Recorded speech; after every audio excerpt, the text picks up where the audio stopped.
Hi friends, Hindi decoded channel में आप सभी का स्वागत है। दोस्तों, काव्य नाटक ना तो हर तरफ से बंद नाटक है और ना ही नाटकीय कविता। यह एक ऐसा नाटक होता है जो विषय वस्तु और स्वरूप विधान दोनों में ही पूर्ण रूप से काव्यात्मक एवं नाटकीय होता है। यानी कि दूसरे शब्दों में कविता के लिए पूर्णतया आयोजित सौंदर्य और विचारात्मकता से युक्त पद्य में एक अभिनय नाटक होता है। सच्चा काव्य नाटक केवल छंदबद्धता से ही भरा पूरा नहीं होता, बल्कि इसमें पद्य नाटककार की वस्तु व्यंजना के लिए अनिवार्य एवं अपरिहार्य अंग बनकर आता है। यानी कि इस परिभाषा से स्पष्ट होता है कि काव्य नाटक काव्यात्मक और रूप तत्व का संगम होता है। इसमें काव्य जीवन के राग तत्व बड़ी स्पष्टता से उभर कर आते हैं। तो दोस्तों, आज के अध्याय में हम चर्चा करेंगे काव्य नाटक पर टिप्पणी, जिसके अंतर्गत हम जानेंगे काव्य नाटक की विशेषताएं और उसकी प्रमुख जो काव्य नाटक के तत्व हैं उनके विषय में हम जानेंगे। काव्य नाटक नाटक और काव्य की मिलीजुली विधा है। इसमें काव्य और नाटक दोनों के तत्वों का समन्वय रहता है। हिंदी में इस विधा को गीति काव्य, काव्य नाटक, दृश्य काव्य आदि कई नामों से पुकारा जाता है। दोस्तों, आज काव्य भी छंद मुक्त होकर नाटक के समीप आ गया है। डॉक्टर दशरथ ओझा इसे गीति नाट्य, गीति रूपक, काव्य रूपक, संगीत रूपक, गीति नाटक के पर्याय के रूप में प्रयुक्त करते हैं और सर्वाधिक उपयुक्त लेकिन नाटक काव्य नाटक ही है। डी.एस. Elliot, SC. बारकर आदि ने काव्य नाटक विधा को पोएटिक ड्रामा कहा है। भारत भूषण का अग्रलेख, प्रकाश दीक्षित का ट्यूब, धर्मवीर भारती का अंधा युग काव्य नाटक के ही उदाहरण हैं। तो चलिए दोस्तों, अब हमने जान लिया काव्य नाटक है क्या और उसके उदाहरण कौन से उदाहरण हमारे उसमें साहित्य में है, उसके विषय में जान लिया। अब हम जानते हैं काव्य नाटक की प्रमुख विशेषताओं के विषय में। काव्य नाटक में काव्य तत्व और नाटक तत्व का समन्वय होता है। अनुभूतियों का नाट्य प्रकाशन होता है। बाहरी जगत को अधिक महत्व नहीं दिया जाता। विषय वस्तु काव्यात्मक एवं नाटकीय होती है। इसके अलावा रूप विधान पूर्ण रूप से काव्यात्मक एवं नाटकीय होता है। काव्यात्मक विषय वस्तु अभिनय होती है और कथानक में नाट्यता और घटनाओं का संघर्ष अनिवार्य होता है। अब हम जानते हैं हिंदी साहित्य कोश के अनुसार काव्य नाटक के जो 5 तत्व हैं वो कौन से हैं। पहला है प्रस्तावना, फिर है कथा, संवाद, गीत और नर्तन। और पाश्चात्य साहित्य शास्त्रियों के अनुसार काव्य नाटक के जो तत्व हैं उन्हें जानते हैं। पहला है अंतर्जीवन, फिर बहिर्जीवन, विषय वस्तु योजना, व्यक्तिकता, पौराणिक तथा ऐतिहासिक कथाएं, आधुनिक जीवन, भावमय पात्र योजना यानी कि चरित्र चित्रण, कथोपकथन यानी संवाद, भाषा शैली और छंद योजना। ये जो सभी नाटक तत्व हैं इसका बाह्य स्वरूप निर्मित करते हैं। नाटक तत्व कथानक का निर्माण करता है, यानी कि उसके कथा को, उसकी कथा वस्तु का निर्माण करता है, उसको घटनाएं देता है, संघर्ष देता है, साथ ही साथ पात्रों की सृष्टि करता है। और जो इसमें काव्य तत्व होता है वो इसमें अनुभूति उत्पन्न करता है, अनुभूतियों का दान देता है।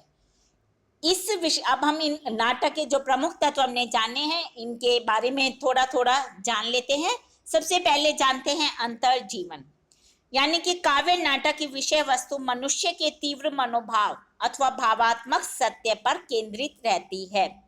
इसका केंद्रीय तत्व मानव का अंतर्जीवन है, यानी कि जो अंदर से मानव जीवन जीता है वह इसका केंद्रीय तत्व है।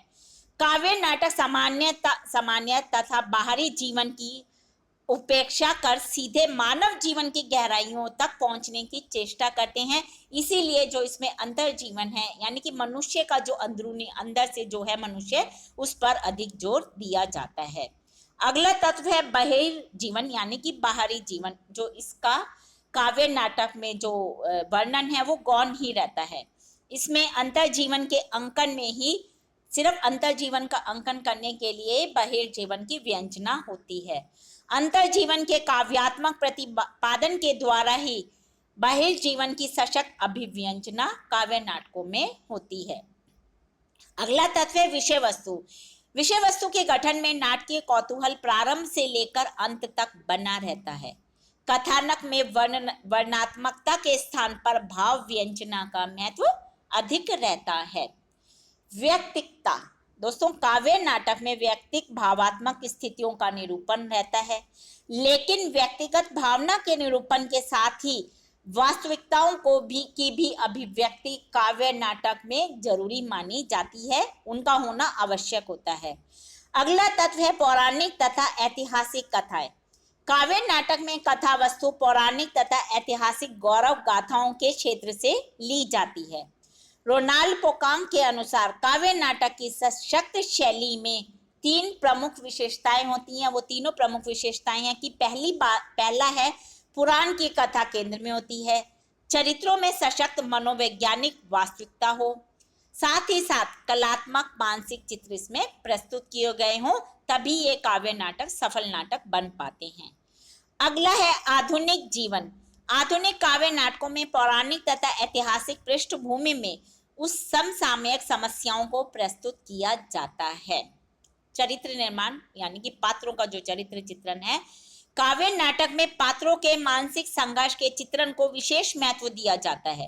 काव्य नाटक में जो पात्र होते हैं वो उनकी जो संख्या है वो कम होती है। पात्र प्रतीक मात्र ना होकर सजीव व्यक्तित्व वाले होते हैं। काव्य नाटक में पात्रों की सृष्टि इसीलिए भावमय होती है क्योंकि उनका जो सजीव व्यक्तित्व होता है वो एकदम सृष्टि जो है उसे उसके अंदर की जो उभर कर आती है, उनके अंदर जो बातें हैं वो उभर कर आती है, वो इसीलिए आती हैं कि उसमें जो प्रतीक मात्र नहीं होते हैं, वो अपना चरित्र खुद जीते हैं। कथोपकथन यानी संवाद। काव्य नाटक में संवाद छंदात्मक पदों या मुक्त छंद कविता में होते हैं। जो संवाद है वो छंदों में लिखे जाते हैं। संवाद पात्रों की मानसिक उथल पुथल एवं अनुभूतियों को उभारने वाले होते हैं। संवादों में पद्य योजना पात्रों की प्रकृति और चरित्रगत विशेषताओं को स्पष्ट करती है, और साथ ही साथ काव्य नाटक में जो अभिव्यक्ति है वो संवादों के माध्यम से ही होती है। अगला तत्व और आखिरी तत्व है भाषा शैली। काव्य नाटक की भाषा शैली में छंद विधान, बिंब विधान, प्रतीक विधान और चित्रोमय भाषा विधान ये सब आवश्यक माने जाते हैं। इसमें मुक्त छंद का प्रयोग होता है। धर्मवीर भारती, भारत भूषण अग्रवाल, सिद्धार्थ कुमार, प्रकाश दीक्षित आदि ने अपने काव्य नाटकों में मुक्त छंद का ही प्रयोग किया है। तो दोस्तों, ये हमने जाना काव्य नाटक के पर टिप्पणी, काव्य नाटक की क्या विशेषताएं हैं, काव्य नाटक किसे कहते हैं, और काव्य नाटक के प्रमुख तत्वों पर हमने आज के अध्याय में चर्चा की। हिंदी भाषा के और भी प्रमुख विषयों पर हम अपने आगे के अध्याय में समय समय पर इसी प्रकार चर्चा करते रहेंगे। लेकिन दोस्तों, उन्हें सुनने के लिए आपको मेरे इस चैनल को लाइक और सब्सक्राइब करना होगा। धन्यवाद दोस्तों, आपका दिन शुभ हो।